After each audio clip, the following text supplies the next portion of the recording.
Good morning, good afternoon, good evening, YouTubers. This is Jerry Diamond with How to Get Out of Babylon. I'm going to do some videos on a DIY hack, a prepper, survivalist, homesteader, farm, refuge device that you can build yourself out of trash. Ain't that the best kind, the free kind? Okay, so what got this thought going is, you see that little strip there, right here? That's a paper strip, and they're sewn on. And when you want to empty this bag, you pull that strip, and it just takes the stitching out from either end, and you dump your grain or your dog food or whatever it is out. Well,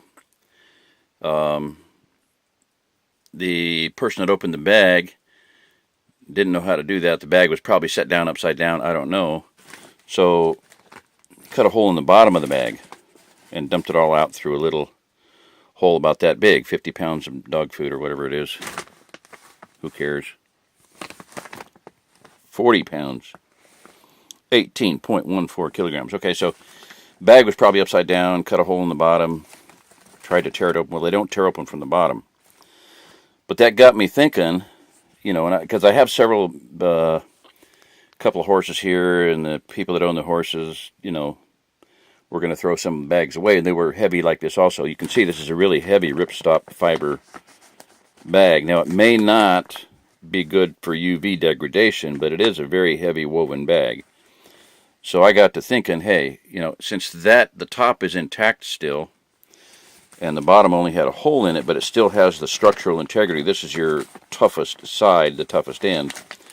So I left that on there, and what I'm going to do is I'm going to get a dowel, a branch, you know, straight branch, hickory or whatever, and hammer tack a stick that goes across there, stick it out about 2 or 3 inches on each side.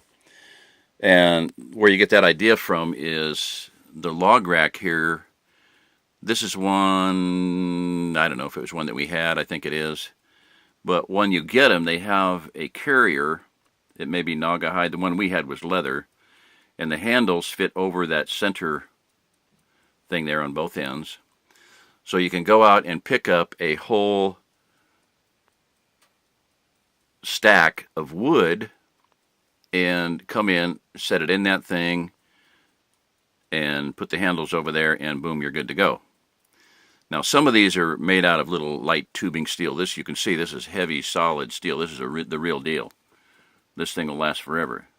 The legs are not quite square, but they're not off by much, and I could hammer, straighten it out, and fix it. You know, but it sits on top of the stove. It's my drying rack. So I don't want to put a bag on it that would be damaged by the heat. So what I'm going to do is I'm going to shut this one off, and then I'm going to go out and load this thing up. My improvised wood carry bag. Get quite a bit in it.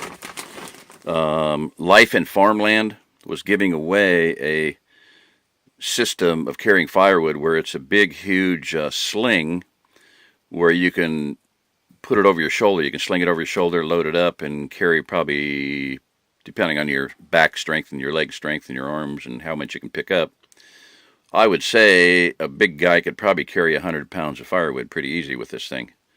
Especially if it's oak, you could probably max out, totally max out. So that's that's a project for today.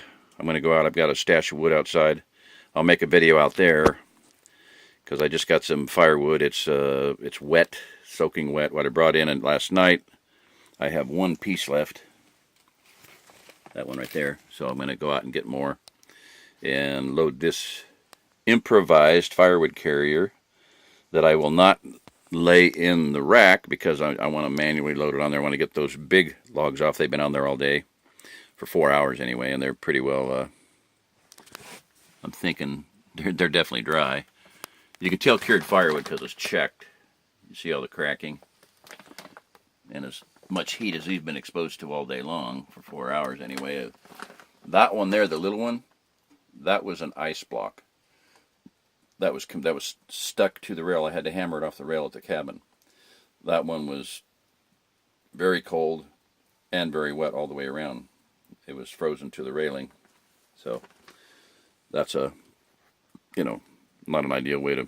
Well, anyway, it's cooked off now, and it's cured. They're all cured. They're all very well seasoned.